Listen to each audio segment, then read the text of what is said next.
How does an inheritance affect a retirement plan?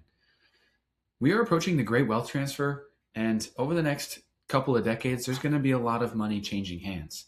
You may be somebody who's in that position of anticipating potentially an inheritance. And today, we're going to do a case study of what an inheritance looks like and how it affects a retirement plan. I'm Caleb from Cornerstone Financial, and if you like today's content, hit that subscribe button so you don't miss another video.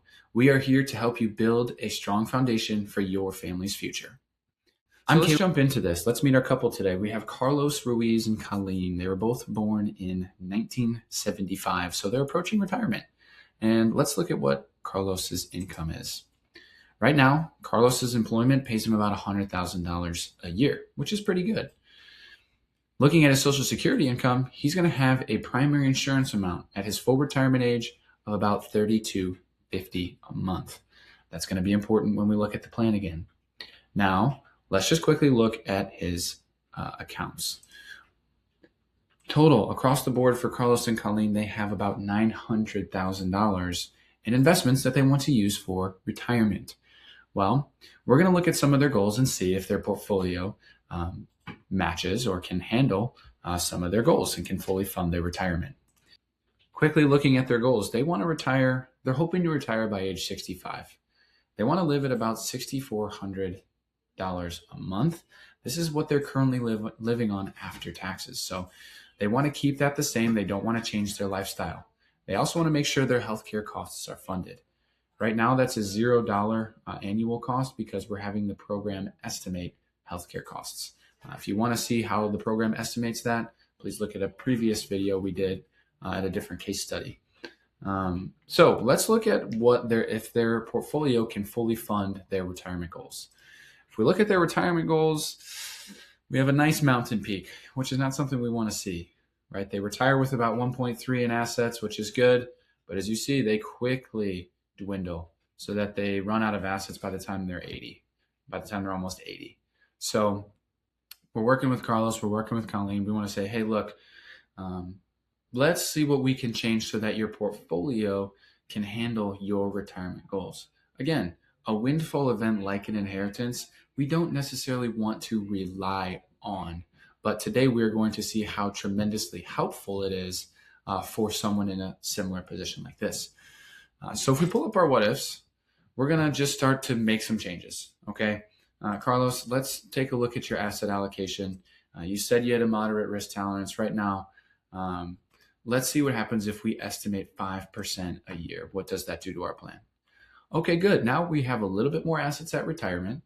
So before, you're in a moderate allocation, which is 60%, typically 60% stocks to 40% bonds. Well, that's going to push up your assets to about 1.8 million by the time they retire. And now their assets last about 6 to 7 years longer, running out at about age 86 or so. So we definitely want to do that. We want to make sure they're properly allocated. Again, higher risk is higher reward, and returns are never guaranteed. But for the sake of the scenario, we want to help them make sure they're properly invested. Let's look at something else. Hey, maybe 65 might be a bit ambitious. You guys have done a good job saving, but if you want to maintain your lifestyle in retirement, Carlos, you might have to work an extra couple of years. What if we wait for you to retire till you pull Social Security at age 67 like you want to? How does that help the plan? Okay, now we see those extra working years are helping, one, beef up the plan's assets at the start of retirement, but also now we're pushing that out, right? They're now not using their funds as quickly, whereas their assets were running out by 80, now they're running out by 90. So we've now potentially added about 20 years to their assets, which is good. And we haven't considered any inheritance yet. So we want to keep that. Carlos, we want to start your retirement by the time you reach Social Security age, full retirement age, so that you're not pulling as much out of the portfolio. We want to take some of the pressure off that portfolio as well. Social Security, we want to keep Social Security at full retirement age. They're like, Caleb, we do not want to work another day past 67. Can't do it. We don't want to do it. I'm like, okay, that's fine. So let's keep that the same. Now, here's where it gets important. Colleen finds out that she is going to inherit $1 million when her grandfather passes away. What happens to the plan with that extra $1 million? Well, we had a windfall event. An inheritance like this, we don't want to count on. We don't want to put all of our eggs in one basket. However, it's a very real scenario for many retirees out there. So let's just say Colleen's, hey, I just found out I'm going to inherit $1 million. What's that going to do for our plan? Well, again, we don't want to assume when her grandfather is going to pass away, but if we plug this into the plan, let's just say for now, it's at age 68, after they start taking Social Security benefits. What is that going to do? Well, we want to make sure that's earmarked for all the goals that they have. And we're going to assume today that it is tax-free. So it's not going to be a highly appreciated stock, or it's not going to be an IRA. We're just going to assume it's a tax-free $1 million. Colleen's the owner. Now, how is this going to affect the plan? If we apply that to the plan, we now see their assets lasting their entire lifespan. In fact, when Colleen passes away, they now have $300,000 left over from their portfolio. And you see that jump. They retire, they start pulling Social Security, and they get that windfall, something they weren't expecting. This is a blessing. This is something that, like I said earlier, we don't want to count on, but it will be a blessing for many people who are looking to retire and maintain their lifestyle. Now, there's a lot to consider when it comes to an inheritance, whether receiving or whether you want to leave a legacy or leave an inheritance to your children or grandchildren, whatever. But the effects of this could be huge, both for those wanting to leave an inheritance and receive an inheritance.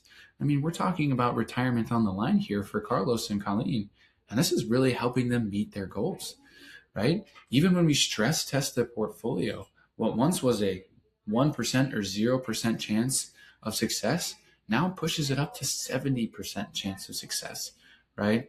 Now Colleen and Carlos might not have to worry about their retirement.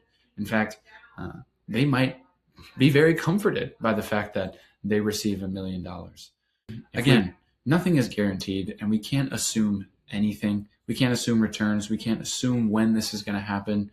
And so, again, the financial planning is extremely dynamic.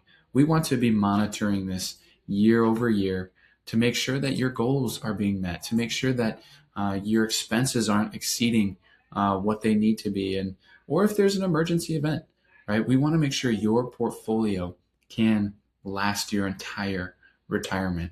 But today, we just wanted to quickly look at what an inheritance might do to boost your retirement plan. If you know, or even if you don't know where you stand or whether you're going to receive an inheritance, it is still prudent to do the planning in the background to ensure that you can make adjustments and changes to your retirement plan without having to rely on inheritance. Because again, we don't want to rely on something that we're unsure of. But if there are changes you can make, save a little extra money, maybe reduce your expenses, right? But still maintain the lifestyle you want to live. Those things must be considered before we can consider any windfall event. If you like today's content, again, hit that subscribe button. We're going to be putting out videos as much as we can. If you like today, give it a thumbs up, and we look forward to seeing you in the next video.